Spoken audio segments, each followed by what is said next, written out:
Well, Donald Trump taking a page out of the history books in his latest skirmish with the media. Skirmish, maybe putting it mildly there. Trump drawing a parallel to Thomas Jefferson.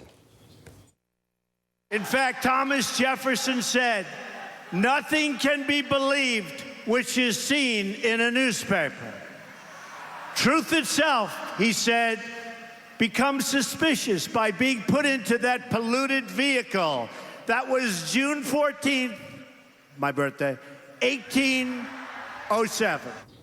This coming on the heels of a tweet last Friday that became the talk of the weekend. Trump calling the, quote, fake news media the enemy of the American people. And he named several specific media outlets, including, but not limited to, NBC News. That tweet provoking outrage among his opponents and among many members of the media who contend that Trump is taking a dangerous step toward undermining something the founders believed was vital to democracy, a free press. But is Trump really violating what the founders had in mind? It may be a complicated question because, after all, journalism as it's commonly defined these days, that's reporters who are neutral or who at least strive to be neutral, establishing facts and bringing dispassionately, bringing information to light. Well, that's not actually what the founders were trying to protect. That's become the modern definition of what the press does. But back then, the press was loud and blunt and impolite, and it was very, very partisan. Ever wonder why so many newspapers, even today, have the name of a political party in their title? Well, it's because when they started out, they literally were the voice of that party. There was no pretense of objectivity. They were for one side, they were against the other side, and the journalism was as slanted and as unfair as you could find. And that's what the founders wanted to protect. Opposition, loud and uncivil opposition being published by whoever wanted to publish it. That's the kind of debate they wanted taking place in public. In our modern era, we've never heard a president attack the media as bluntly as Trump is now. But if he's only using words to do it and not actions, well, it raises the question, is that really a problem? For more, I want to bring in Hugh Hewitt, MSNBC political analyst and host of the Hugh Hewitt Show on the Salem Radio Network, and Bob Herbert, the most distinguished senior fellow. Thanks to both of you for joining us. Bob, I'll start with you, and I'll basically ask you that question. Journalists were taking exception all weekend to what Donald Trump had to say, but if he's only using words and there's no formal action here to try to suppress the press or to revoke licenses or anything like that, are journalists being too thin-skinned? No, we're not being too thin-skinned. I think this is very serious. I think it's probably not being taken seriously enough. Trump is not just attacking an individual story or an individual reporter or even an individual publication. He's attacking the press as a whole and declaring that we're the enemy of the American people, the worst people in the world. And it's so what that does is it undermines trust in the press writ large. And a free press in a democracy like ours is an absolute essential pillar of the democracy. Democracy cannot flourish without a really healthy free press. So, Hugh, let me ask you then what Bob just said. If this is delegitimizing the press, delegitimizing an important pillar of American democracy, is that something you agree with? I agree with Bob that the press are not enemies of the United States. They are overwhelmingly Democrats, but they are not enemies of the United States. I've never met a journalist, in fact, in a serious news organization who wasn't a patriot.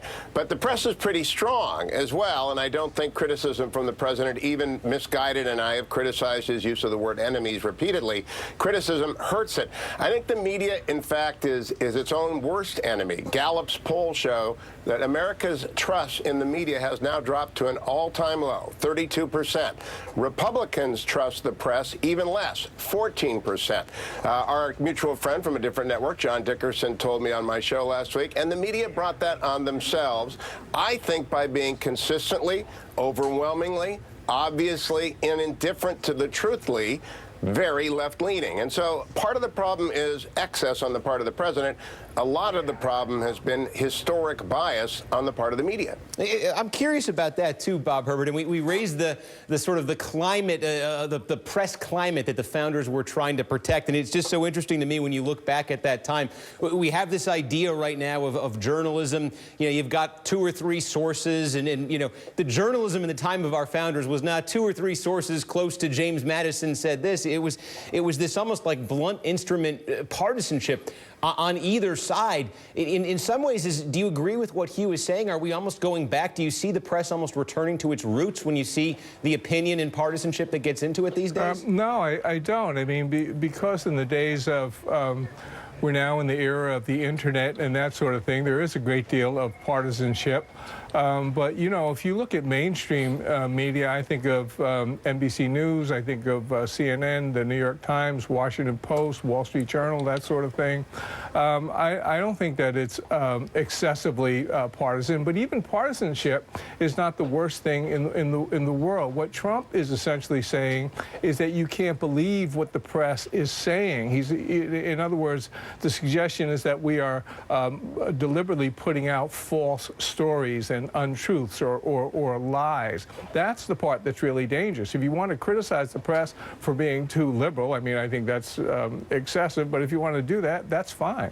But I guess the question is, and I'm trying to find a precise way to ask this, and maybe I can't find it, but how do you draw that line, Bob? Because again, if it's only words from the president, and the president is saying, look, I don't believe the press, you shouldn't, isn't our country supposed to be strong enough to even have a president or a political leader saying that? Well, maybe we're supposed to be, but I don't think that you can rely on that. The president of the United States is so powerful, and his attack has been so relentless that you're already seeing there's already been a chill in certain corners of the press. I mean, there's a reluctance to do some stories that are deemed too critical of the press and that sort of thing.